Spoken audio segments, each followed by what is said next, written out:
Nababasa din ni Kuya Gilbert yung mga nangyari sa yung may mga magagandang comment, mayroong hindi magagandang comment.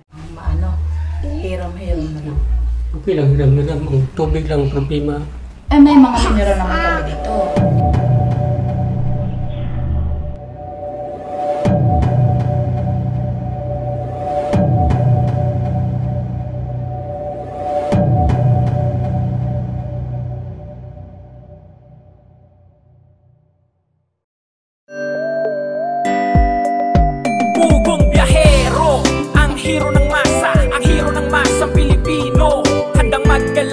Kabundukan para ang ating kababayan ay mapuntahan. Ang pugong biyahero, handa na tulungan malayong kababayan na nangangailangan. Hindi namimili kahit pa na sino. Pugong biyahero, hero ng masang Pilipino. Okay, so yan, good morning po. Okay, nandito po si Dato Sammy. So ito naman po ay kakilala na namin dito matagal na. So si Irene at saka po si Kuya Gilbert. O ayusin na natin to. Nagkasundo naman na tayo. Okay, so ano man yung mapagkasunduan, yun yung ating igagalang ha. Okay, dito sa batas ng muna natin ayusin sa katutubo. So kaya po tayo may dato, no? The next day, pwede naman silang mapunta ng barangay para doon ulit magkasundo. Pwede naman po yung dato, di ba? Okay, sa ganito kasi dapat pag kasi napunta tayo ng barangay, tatanungin din kasi naayos nyo na ba ito kay dato. Kaya inuuna muna natin dito sa dato, tapos dito sa Sito Talutoy. Okay, ano po yung kasi dapat ang gagawin natin dato, naintindihan niyo po yung Tagalog ko? Okay, may pagkakasunduan silang dalawa na pwede silang maghiraman sa kanilang anak.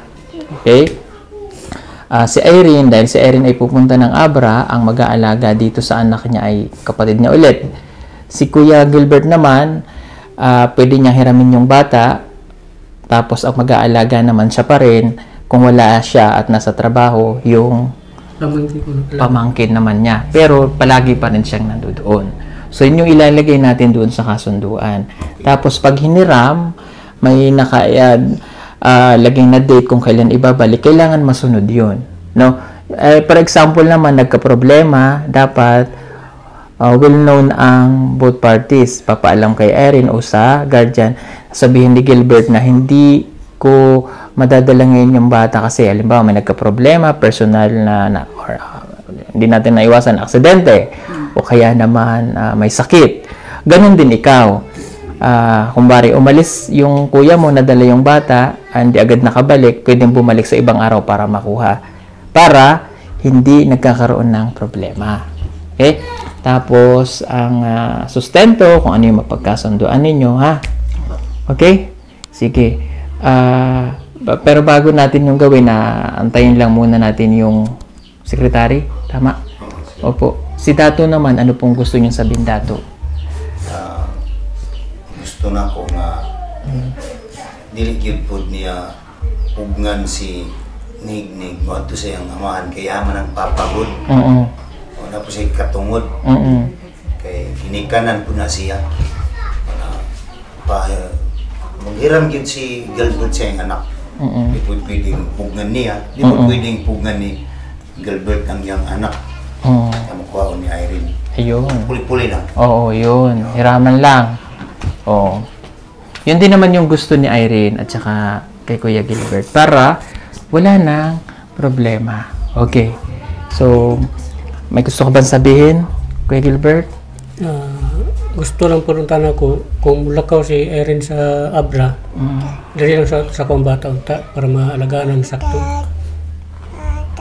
Nakalibang yung bata diri tungod lang sa tubig diri. Karon na uli-ulian. Ano mo doon ay? Kung yun na lang kasunduan, dapat yun. Hiram-hiram na lang. Okay lang, hiram na lang. Kung tubig lang problema. May mga mineral naman kami dito. Hindi na wala namang mineral na yung gamit nila kuya. Kasi nagabili din sila ng mineral.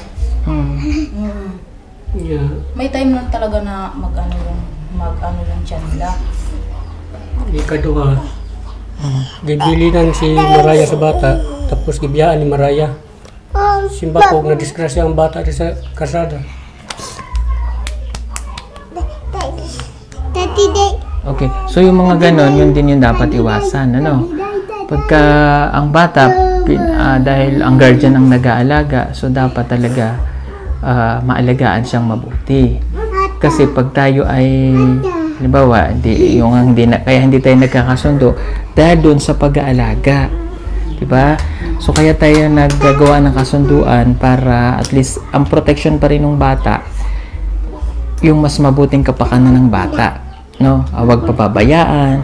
Kaya nag-aalala yung tatay. Kaya naintindihan din natin si Kuya Gilbert kung bakit ganun yung kagustuhan niya na habang nasa sa Abra ka, siya muna yung nag-aalaga. O kung parang ang point niya ay habang nandoon ka, kung mas matagal niyang maalaga, tas hiram-hiram na lang, ganun. Okay. Sige. At tapos, syempre ganun din naman ikaw, mag-aalala ka rin sa anak mo. Kaya dapat yung communication yung dalawa, okay, pwede kang mag-chat sa kanya, ikaw din naman pwede mag-chat sa kanya para sa anak. Sige. Ha? Naintindihan ko siya, naintindihan din kita, no? Talagang gusto lang niya magpakatatay sa iyong anak. Okay. Sige. O gawa na tayo ng kasunduan. Okay, at humihingi rin naman ng pasensya si Kuya Gilbert kung bakit hindi niya kaagad na ibalik yung bata. Okay. Upo ka muna doon, ma'am, para maayos yung pagsusulat mo.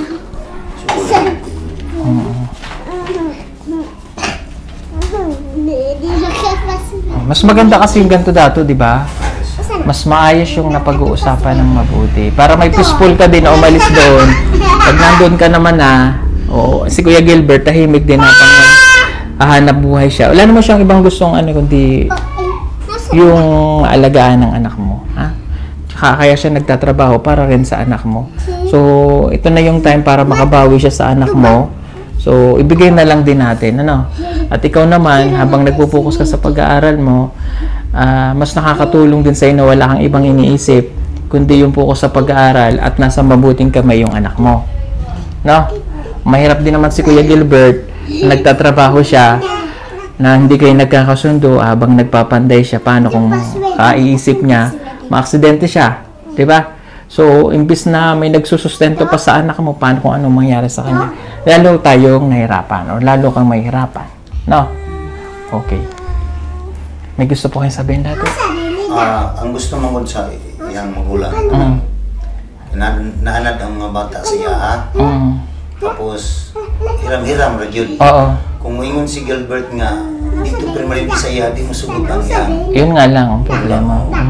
Kuan lang yun ka na. Hiram-hiram na. Hiram lang yung gusto. Tapos, ang gusto ni i-clarify ni Jordan sa iyang magulang ko, tagpila ka bulan. Oo. Mapagkasunduan. Oo. Okay. Tingnan natin si Kuya Gilbert. Ano ba ang gusto mo? Lingguhan o monthly?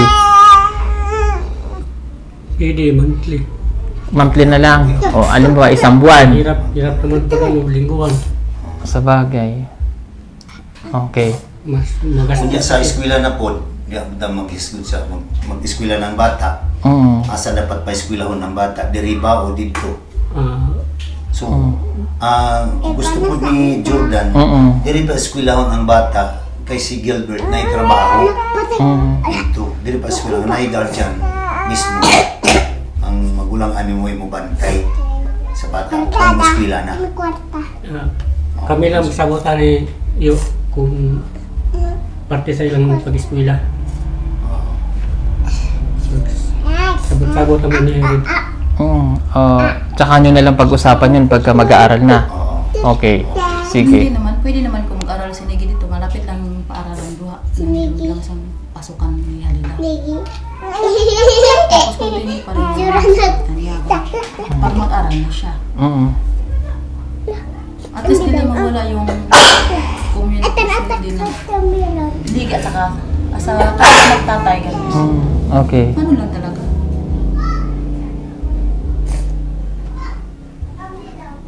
Okay, basta yun, Kuya Gilbert. Pag-usapan lang namin mayos. Sige. Uunahin muna natin yung ngayon, yung hiraman muna, no? Kasi medyo bibilang pa naman ng taon to eh. Malalaman natin yung kung paano yung pag-aaral ni Negi, no? Kasi ilang taon pa lang to ngayon. Di ba? Okay. Oh, bibilang pa ulit eh. May mga changes pa talaga na mangyayari dyan, ano? Unahin muna natin yung ganong hiraman. Tapos, halimbawa, magbakasyon ka ulit dito. O ganun pa din. Ano? Dito, bibisitahin mo yung anak mo at na-miss mo. Pwede naman. Yung ganon. Pero hindi dadalhin. Okay. Halimbawa, sa 30 days, wala pa sa yung bata. Pero na-miss mo, pwede kang pumunta. Pwede na sila pa. Oo, ganon. Halimbawa, may gusto kang bigay sa anak mo, pwede kang punta. Para open lang. Oo. Tapos pag time na iba, yun ang pizza na ibalik din agad. Wala nang lang. Just in case lang may problema, doon lang. Okay. Dua ini. Ito ani isa-isa. Giningaw yung bata. Ang kalta. Lulu. Papalo. Lolo.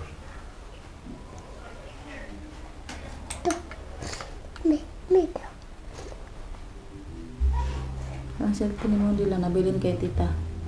30 days, balik ulit sa kanya. O tama, bago ka makabalik na Abra, nakasama mo pa yung anak mo. No?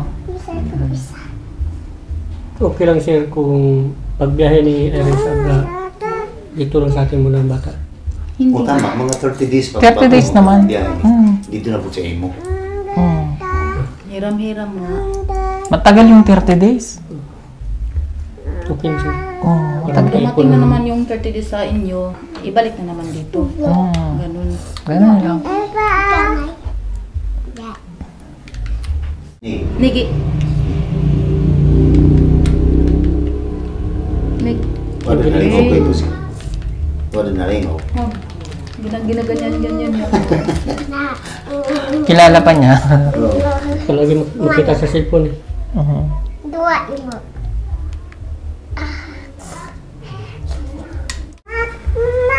Okay na po, Erin. Nagawa na rin sulat. Pababasa ko muna kay Gilbert. Baka mayroon siyang question eh. O, sige. Baka hindi niya gusto yung nakasulat, nakasaad. So, at least maidadagdag tayo, ano man. Okay. Grabe mga kulot mo. Ha? Asa na dahil ito? Nawala man to. Asa dahil ito na mo nakita? Bahadiya. Okay na. Asa dahil ito nakita mo?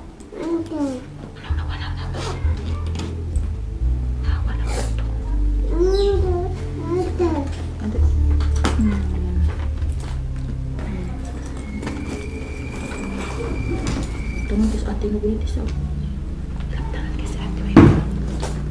Maganda yung maintindihan muna ni Gilbert yung nakasaad bago natin siya papirmahan. Ganon din si Irene. Okay na? Okay. Ito kasi hindi ko naintindihan lahat.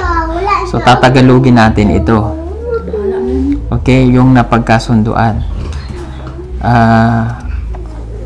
Okay, yung napag-usapan din naman pala kanina po. Yun po yung nakalagay. Okay, 1 buwan po ang kanilang interval. O, pagkatapos ng 1 buwan, 30 days, tapos na yung period ng pangangalagaan niya, balik ulit kay Irene. After 30 days, balik ulit. Pero, sa loob ng 30 days, kung na-miss ni Gilbert ng kanyang anak, pwede niya puntahan dito, bisitahin, o kamustahin, no? At nakalagay dito na kung sakto yung, halimbawa, ngayong araw, no? Kung magkaroon man ng problema, sasabihin po nila. Ano? Okay. Sige. Okay na sa iyo to, Irene. Okay. O, harap si Dato, no? Kasi ito yung, kumbaga, bago nga ayusin sa barangay, sa Dato muna. Dahil sila po ay katutubo. At naintindihan naman ni Gilbert yun. Okay. Papipirmahan ko muna dito si Kuya Gilbert. Halika din ni Kuya Gilbert.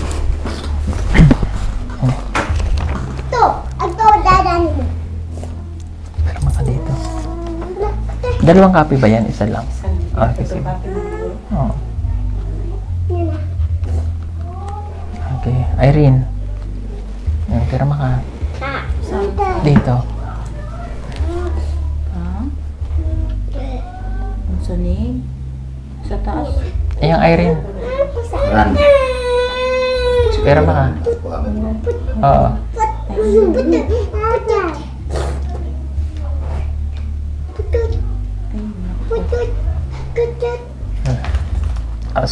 Si Dato.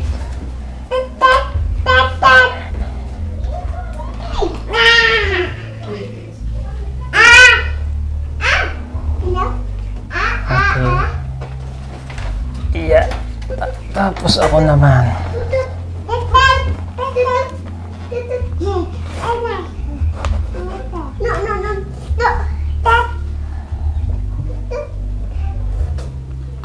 Okay, secretary. Okay na. Mayroon na palang pirma. So, isa-xerox na lang natin to. Tapos, dahil naayos na natin dito kay Dato, ito, pwede rin itong pagawan sa barangay, no? Kayo na lang po yung bahalang magpaano. Tapos, pwede yun para hindi, bago ka, halimbawa, pagkatapos ng 30 days, si Kuya Gilbert na mag-aalaga ulit, no? Pupunta sa kanya. Tsaka natin papirmahan sa kanya yung galing naman sa barangay. Ano? Oh. Ayun, pwede siya yung haharap, tsaka yung kami, pag nandito na kami, tsaka yung guardian. Oh. Para safe ka na, no? So, okay na. Wala na tayong problema. Salamat po. Okay. So, at least naayos na po natin. O, Irene, may gusto ka pang sabihin? Ayun na, sir. Okay na? Okay. So, Lang si Baby. okay. Ikaw kay Gilbert, okay ka na? Okay lang sir. Kuhan sir. Kami lang muna mag-istorya. Mag-istorya muna kayo. Okay, off-cam na yun. Di na natin yun. Mag-istorya na kayong dalawa. Mag-usapan ninyo. Ano? Bago kayo mag-usap, gusto ko lang ding malaman yung totoong nararamdaman ninyo. Okay na ba kayo? Okay sir. Irene? Okay na po, sir. Okay, sige. Maraming salamat. Maraming salamat. Thank you, Kuya Gilbert. Thank you sir. Magkamay ulit kayo. Thank you, Gilbert. Dato, thank you. Thank you so much. Sige po mga kabayan, at hayaan lang muna natin silang mag-usap ng masinsinan, silang dalawa. Dahil yun ay pribado na nilang pag-uusap. Marami pong salamat ulit. Thank you po ulit kay Tita PB Lab. Salamat, Dato. Marami pong salamat. Thank you, Kuya Gilbert. Thank you, Irene. At sa pagkakataong ito, marami pong salamat sa inyong lahat mga kabayan. At pasensya na kayo sa mga nangyari. No? Stop na natin yung bashing. Kailangan love lang para sa anak po nila.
Mga kababayan, habang nagpapaalam sila sa isa't isa, at least masaya tayo na naging okay na ang kanilang pagsasama. Irene, bye!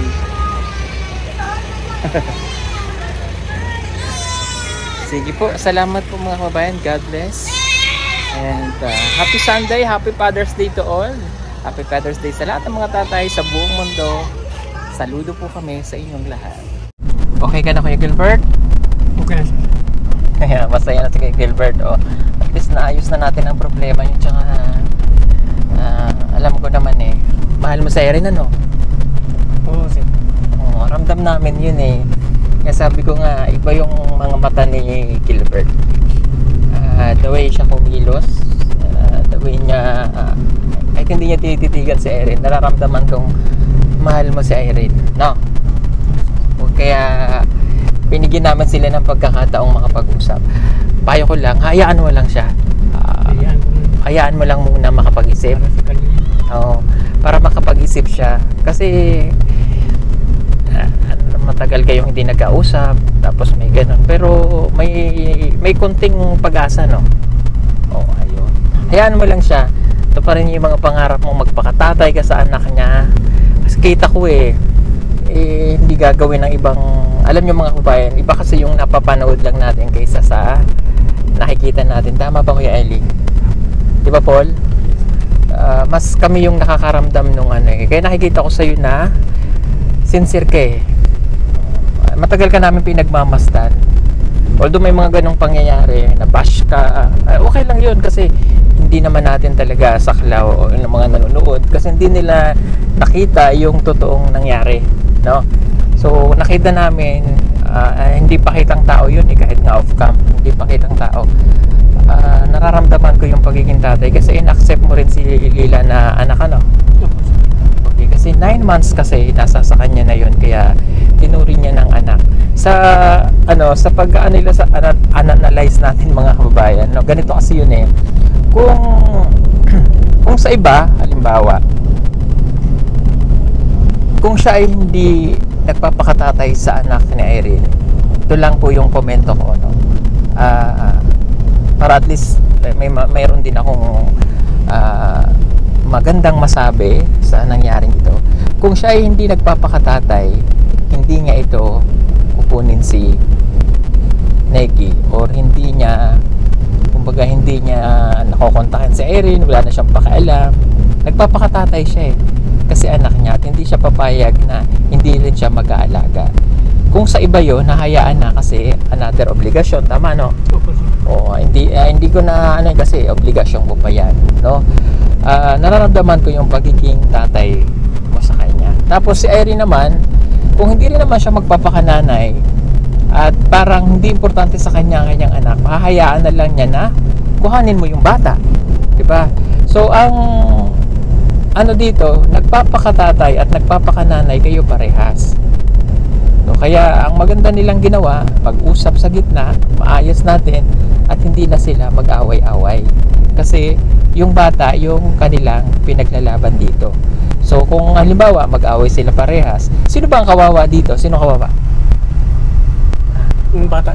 Yung bata. 'Di ba? Hindi naman si Irene, hindi rin naman siya kasi si Irene malakas, ito malakas pa. Ang kawawa dito yung bata. Kaya sana maintindihan nyo, yung ginagawa din namin ng team ay mahirap at yung ginagawa rin naman ng pamilya ni Kuya Gilbert at pamilya ni Irene ay mahirap para sa kanila. Kaya nakabuti na nagkasundo-sundo na lamang po tayo, no?